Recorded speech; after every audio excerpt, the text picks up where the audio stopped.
Next we create Rust library.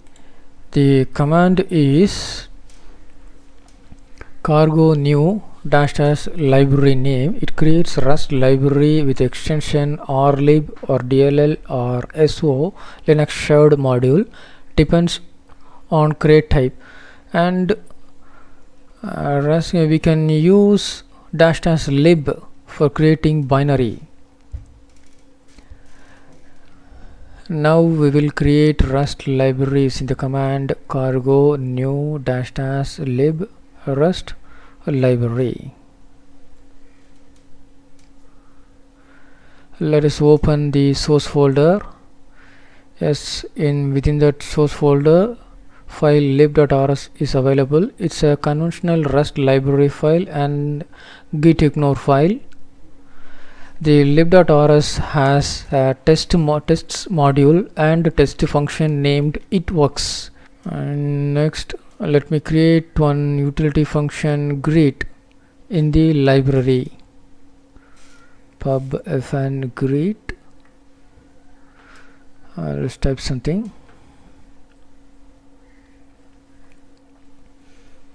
Welcome.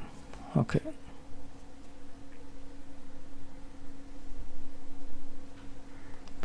As like binary Rust project, Rust library project also have cargo.toml and package section dependency sections too. The next command is cargo init.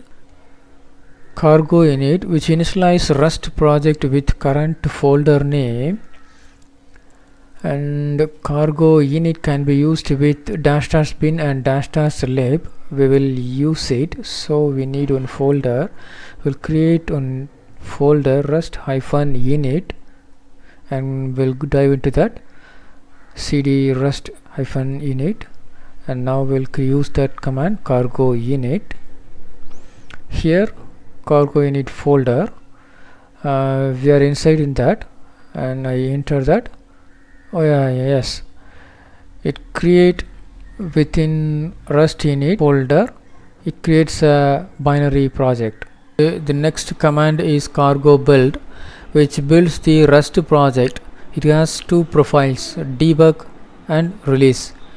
Cargo build without any option is debug build. This will build project with debug profile. And cargo build dash dash release is the release build. This will build project with release profile. The cargo debug build will produce debug files in target folder. Let us check it. Let us run. So we entered Rust binary folder and run cargo build as a debug build. It creates debug folder under target folder, because we give no option, that is cargo build only.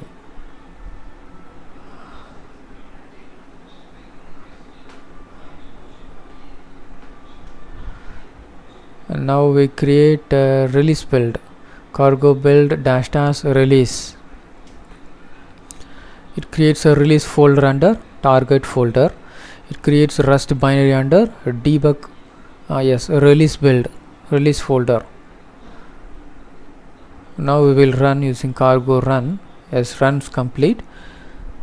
Now we will change the text and run. We change hello world.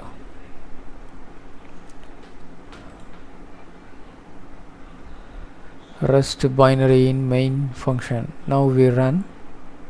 Again we run with debug. Yeah, it changed its text as Rust binary main fun, what we give in println.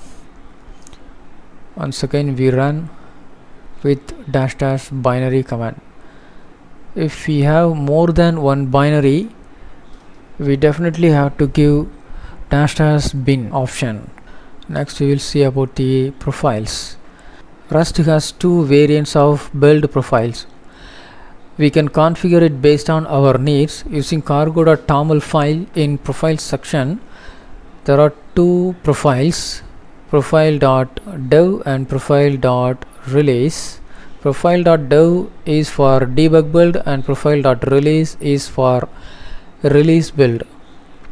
It has many configuration parameter: optimize level, the program optimization level, and debug setting, and then configuration for overflow check, which checks on debug field or release build.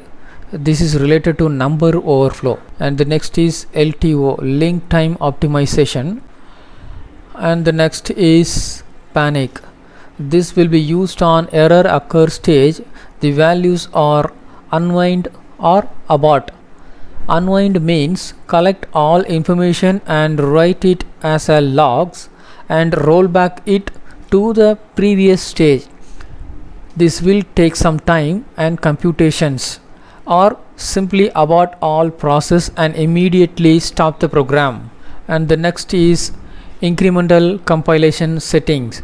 It means after modification of any Rust file we used to cargo build, at that time if incremental compilation is set to true, then it only compiles the modification and related sections, not in the entire project. Only it compiles the modification and its related sections only. And there are many sections are available in the profile section.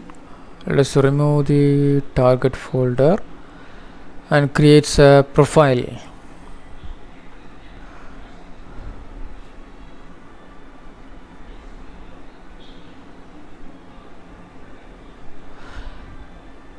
Here we will use only incremental compilation option only. Now let me set it to false and build. Cargo build.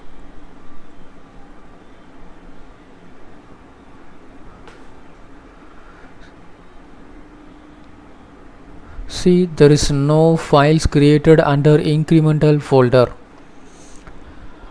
Now let me change main.rs and build again.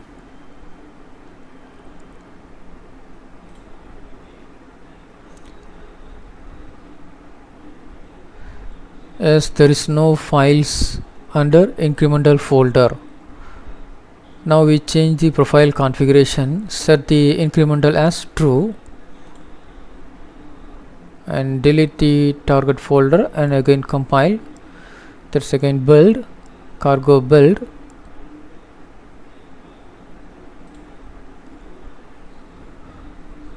See, many junk files are created under incremental folder.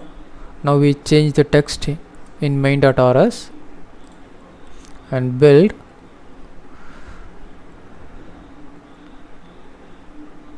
See, there are some changes under incremental folders and its files. Again, once again we change and compile, cargo build. See, again it's changed. And next we will see cargo build with some other options. Cargo build -p with package name.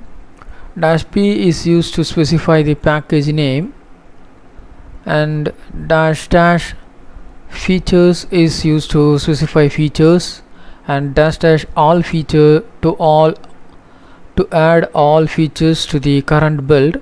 We will see about feature in later section. Okay, let us see the available options of cargo build. Cargo build -- help.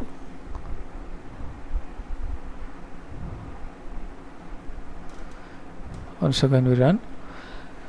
See, -p used to specify package, -- lib for library, -- which builds only library, and -- is used to specify the profile, and -- all features and -- features, and lot of options are available with cargo build.